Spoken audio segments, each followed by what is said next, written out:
ये इंट्रो और टाइटल देखते ही आधे लोग कमेंट सेक्शन को गंदा कर चुके होंगे, क्योंकि मैंने प्रॉमिस किया था कि मेरी अगली वीडियो मॉन्स्टर पर होगी। तुम लोग मेरे को एक बात बताओ, क्या मुझे कभी ऑरेंज जैकेट पहने देखा है? क्या मैं दाते भाइयों चिल्लाते घूमता हूँ?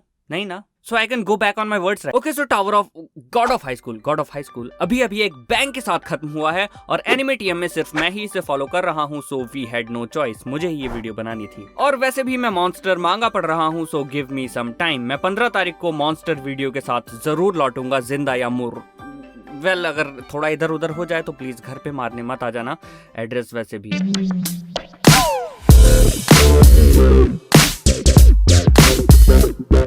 God of High school probably इस सीजन का इकलौता एनिमे था जो पूरे time full on hype mode में था, right from the very start till the very and. Literally her episode के लिए मैं हर मंडे बहुत उत्सुक रहता था, और होता भी क्यों ना, every damn episode was worth hyping for, except that wedding episode which made no sense. खैर, before actually talking about God of High School, let's first talk about modern shonen.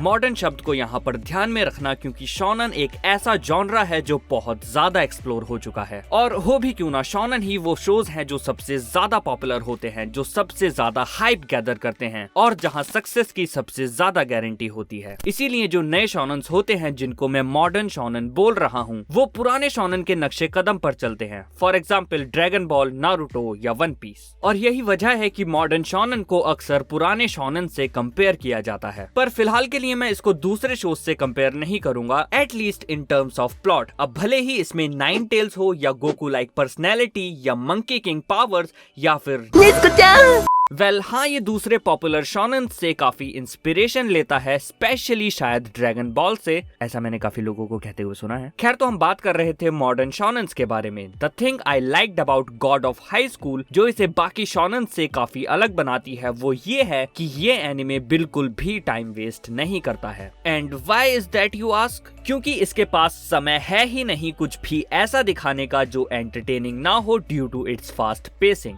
which is good and bad at the same time। अगर मैं बात करूं नए शोनन्स की या फिर पुराने भी, तो हमें वही जीरो टू हीरो स्टोरी ज्यादा देखने के लिए मिलती है, जहां प्रोटैगनिस्ट लूजर या फिर वीक होता है, and then he goes through a training arc और awakens his hidden powers and becomes all powerful. और मैं ये बात सिर्फ इस एक चीज के लिए ही नहीं कह रहा हूँ, मैं बात कर रहा हूँ उन सभी शोनन एलिमेंट्स की। एक शोनन का जो जेनरिक फॉर्मेट होता है, जो 90% शोनन्स यूज करते ही हैं। किसी भी मॉडर्न शोनन के सामने ये एक बहुत बड़ा चैलेंज होता है कि वो उन्हीं चीजों का इस्तेमाल करके, even though it is a different plot and setting, लेकिन तब भी वो मोर और लेस वही चीजें दिखाकर लोगों को बोर ना करे, क्योंकि ऑडियंस उसको पहले ही अनगिनत बार देख चुकी है। And the God of High School decided to achieve that by starting the anime with a tournament arc rather than a training arc, and by keeping the pacing fast. अब इस चीज का इस्तेमाल काफी शोनन्स करते हैं, जैसे अगर मैं बात करूं पुराने शोनन्स की लाइक नारुतो या वन पीस, तो उनकी पेसिंग काफी स्लो रहा करती थी, because they had to adapt one chapter per episode, ताकि एनिमे कंटिन्यूअसली चल सके। वेल, शायद पुराने शोनन्स के लिए उस टाइम पर ये पेसिंग ठीक थी, पर अगर तुम आज नारुतो देखते हो तो you may find it a bit slow, और अगर कोई मॉडर्न शोनन उसी पेसिंग पर चलता है तो तुम उसको बिल्कुल देखना पसंद नहीं करोगे, क्योंकि तुम नारुतो और वन पीस उस पेसिंग पर ऑलरेडी देख चुके हो। तो मॉडर्न शोनन्स ने इसका सॉल्यूशन निकाला by dividing the anime into seasons and taking considerable amount of time to work on each season. यानी चाहे 13 एपिसोड्स करो या फिर 26, पर एक बार में ऐसे करो कि क्वालिटी अच्छी रहे। एंड बाय दिस टाइम ज्यादातर शोनन्स 1.5 से 2 चैप्टर्स पर एपिसोड का पेस पकड़कर चलते हैं। लाइक डीमन स्लेयर ने 26 एपिसोड्स में 52 मांगा चैप्टर्स अडेप्ट किए, विच इज एक्जैक्टली 2 चैप्टर्स पर एपिसोड। अगर हम MHA की बात करें तो उसके स्टार्टिंग 13 एपिसोड्स ने 21 मांगा चैप्टर्स कवर किए, विच इज अबाउट 1.6 चैप्टर्स पर एपिसोड।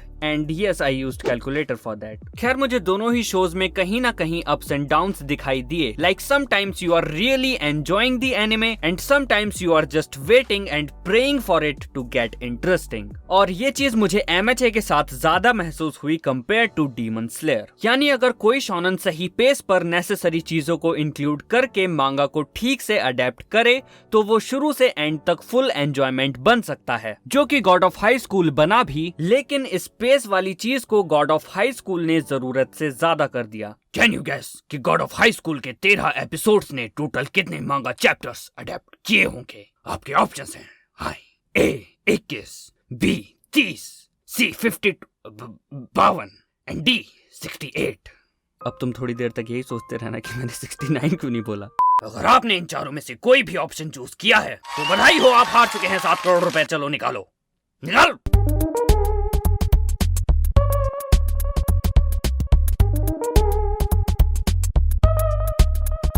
जब मैंने कहा था it is a bizarre number तो हंस रहे थे ना जो रेफरेंस के नाम पे।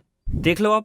नाउ आई कैन सेफली से कि एनिमे में तुमको वेबटून में हुई 67% चीजें दिखाई ही नहीं गई हैं। And that is the biggest flaw of God of High school. Spacing की वजह से गॉड ऑफ हाई स्कूल का हर एपिसोड इंटरेस्टिंग और हाइप तो रहता है, लेकिन कैरेक्टर्स के बीच जो डायनेमिक्स होना चाहिए, ऑडियंस को जो चीजें समझ में आनी चाहिए और जिन चीजों का सेंस बनना चाहिए वो नहीं बनता है। लाइक जिन मोरी ने एक्यूपंक्चर कब और किससे सीखा।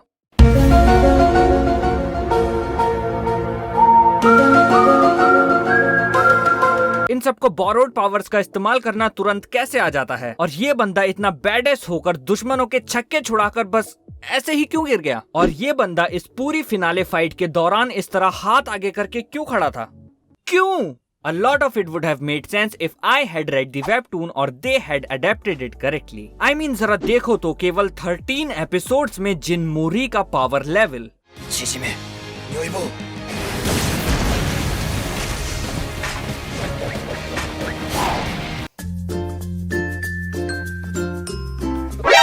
नानी? Oh, not again, यार। Shrink, योइबो। अच्छा, look at this one.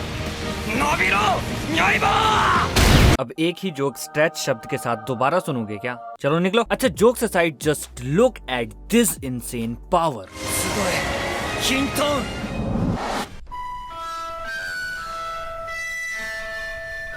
खैर, चाहे कॉन्सेप्ट तुम्हें बाकी शॉनन से काफी सिमिलर लगे या फिर पेसिंग थोड़ी अच्छा बहुत खराब लगे, but you just can not take away the credit from MAPPA because the fight scenes are just amazing. At least Crunchyroll originals ने किसी डिपार्टमेंट में तो प्रोग्रेस की ही है। Even though it was not pacing, मापा ने सीरियसली इस एनिमे की फाइट्स पर बहुत मेहनत की है। खास तौर पर जहां बात मार्शल आर्ट्स की आती है वहां उन्होंने जितना हो सके उतना रियलिज्म रखा है, और जहां बात इमेजिनरी पावर बैटल्स की आती है वहां मैं कहूंगा kudos to the writer as well for his wild imagination. और इन दोनों के इस बेहतरीन कॉम्बिनेशन की वजह से ही we got to see one of the best fight scenes this season और maybe this year. Pacing इतनी फास्ट होने की वजह से जो चीज डीमन स्लेयर और एमएचए ने इन एपिसोड्स में अचीव की थी वो चीज इसने केवल 5th एपिसोड में ही अचीव कर ली। वो एपिसोड जिसमें स्पॉइलर अलर्ट हान दाइवी का बेस्ट फ्रेंड मर जाता है and he loses all the hope and motivation to keep fighting, but still तब भी जिन मोरी और मीरा मिलकर उसे चीयर अप करने की कोशिश करते हैं and that letter from his late friend is the ultimate solace that Han Daivi needed.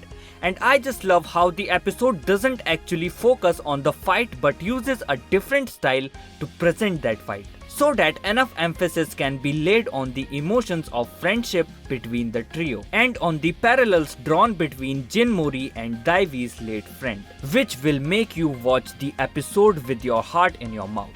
और इस सब के बीच तुमको परवाह भी नहीं होगी कि दोनों में से कौन जीतेगा, उस समय कोई भी जीते चलेगा, because you are watching one damn spectacle which has already delivered which it was suppose to, and I just loved it. バカどもには勝てないな。